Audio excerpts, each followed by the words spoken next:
होगा। आने वाले इलेक्शन में जो हमारे प्रोटेस्ट में साथ नहीं दे रहा है उसे भी उखाड़ के समर्थन में वोट किया उसे भी उखाड़ फेंकेंगे। जिन्होंने अगर 40-50 सीट और भाजपा को नहीं मिलता तो ये बिल पास नहीं होता।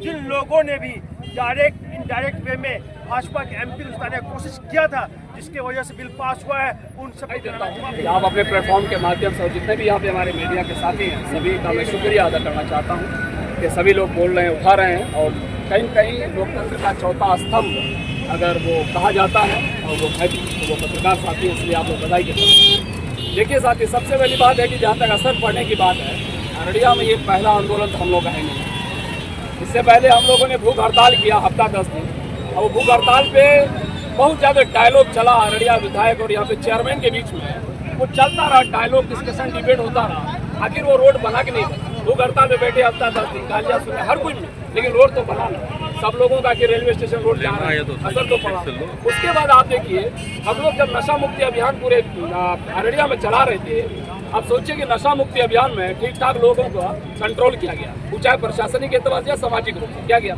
असर तो पड़ता है, इफेक्ट है, इसका मत भूलिए। और आपको याद होगा, इतिहास के तौर पर बता दूं, जब 1976 में इमरजेंसी से जस्ट पहले 77 इमरजेंसी से जस्ट पहले जब जेपी आंदोलन का जब थोड़ा बहुत आगाज हुआ और उससे थोड़ा और पहले आई है ये 74 में जो हमारे वशिष्ठ नारायण बाबू से कुछ हम लोग सीखे हैं, वो बताते हैं कि जब यहाँ पे पटना के गोलम्बर पे जब छात्रों का आंदोलन शुरू हुआ, लोग ऐसे कह रहे थे कुछ नहीं होगा, लेकिन उस आंदोलन का ये नतीजा आया कि बिहार के चीफ मिनिस्टर को इस्तीफा दे देना हुआ। इसलिए आंदोलन से तो होता है। और ये वक्फ अमेंडमेंट बिल के खिलाफ इस देश का जितना भी मुस्लिम संस्था है, चाहे वो इमारत शरिया हो या मुस्लिम फैसला बोर्ड हो या जमीयत उलमा हिंद हो या फिर कोई भी तंजीम, उन लोगों ने एकदम ठान लिया है कि हम लोग एकदम देशव्यापी आंदोलन करेंगे।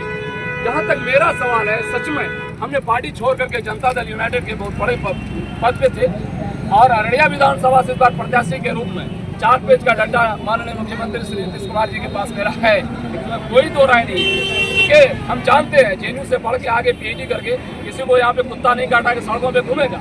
हमारे दोस्त कन्हैया कुमार उमर खालिद है, शर्जील इमाम है, हमारे दोस्त आशुतोष और विजय और बहुत सारे लोग हैं। लेकिन हम ये बात कर रहे हैं, मेरे एमपी बहुत सारे लोग बनते हैं, सड़क की लड़ाई कौन लड़ेगा, जमीन की लड़ाई कौन लड़ेगा, जल जंगल जमीन की जो लड़ाई आखिर कौन लड़ेगा। आखिर इस देश में दलितों पे अत्याचार हो रहा है, किसानों पे हो रहा है, छात्रों पे हो रहा है, मजदूरों पे हो रहा है, व्यापारों पे हो रहा है, हर तबके पे हो रहा है, कहीं के हर समाज का हर सोसाइटी पे हो रहा है। सोचिए उसको आखिर कौन बोलेगा। हमने बहुत बड़ा पद छोड़ करके इसलिए आया है, ये जो ड्रैकोनियन जो बिल है वक्फ अमेंडमेंट बिल, ये सरासर इलीगल है, सरासर अनकॉन्स्टिट्यूशनल है और ये कहीं कहीं मुस्लिम समुदाय के बिल्कुल खिलाफ है। सर आप भाजपा की बात बोल रहे हैं, आप तो कांग्रेस के नेता का मिसाल दे रहे हैं। कांग्रेस के 2 मरतबा महाराष्ट्र का नेता संजय निरुपम जी 2 मरतबा लोकसभा राज्यसभा रहे और यही नहीं, आप उसको देखिए कि वो प्रदेश अध्यक्ष भी रहे महाराष्ट्र के संजय निरुपम जी। उनका कहना है कि अगर दोबारा शाहीन बाग आंदोलन खड़ा करने की कोशिश किया गया तो हमने जलियान वाला बाग बना देंगे। अब सोचिए, जलियान बाग अगर वो बनाना चाह रहा है, हम उसको कहना चाह रहे हैं संजय निरुपम जी, आप अगर जनरल डायर और ब्रिटिशर अगर अंग्रेज बनना चाह रहे हैं तो हम भगत सिंह बनने के लिए तैयार हैं। हम भगत सिंह के रास्ते पे चलते चलते फांसी दे देंगे और सूली पे चढ़ जाएंगे।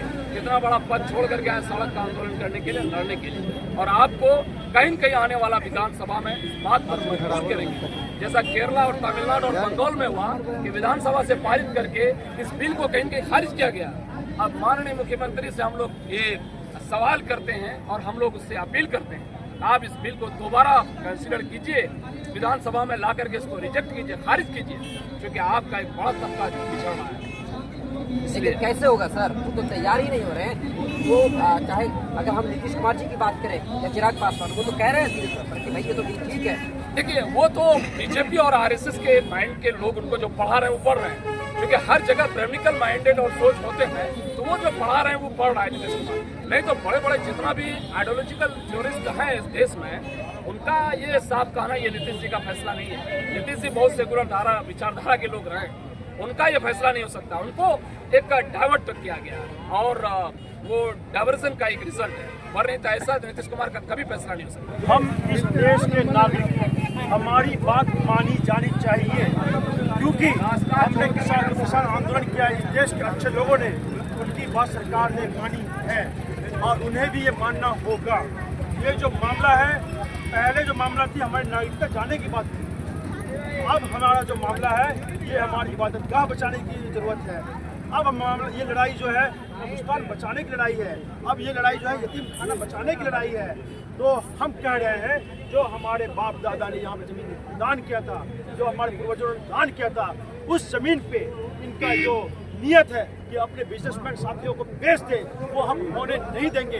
इनके नेता बार बार धमकी दे रहे हैं कि हम ऐसे कर देंगे, जेल में डाल देंगे। नीतीश कुमार के नेता बार बार धमकी दे रहे हैं, लेकिन मैं कान खोल के बता देना चाहता हूँ उन लोगों को कि आप लोग जो भी धमकी दे दे, जेल में डालना होगा जेल में डाल दीजिएगा, गोली मारना होगा गोली मार दीजिएगा, लेकिन अपने इबादतगाह पे जो आप हमला करना चाह रहे हैं इनडायरेक्ट वे में, मुझे पता है आप क्या करना चाह रहे हैं। आप हमारे समुदाय के बीच में से ही कुछ लोगों को उठा के मस्जिद का नाम से बोलते, मस्जिद की मेरी है, क्या की नजर मुझे है। ये लड़ाई है।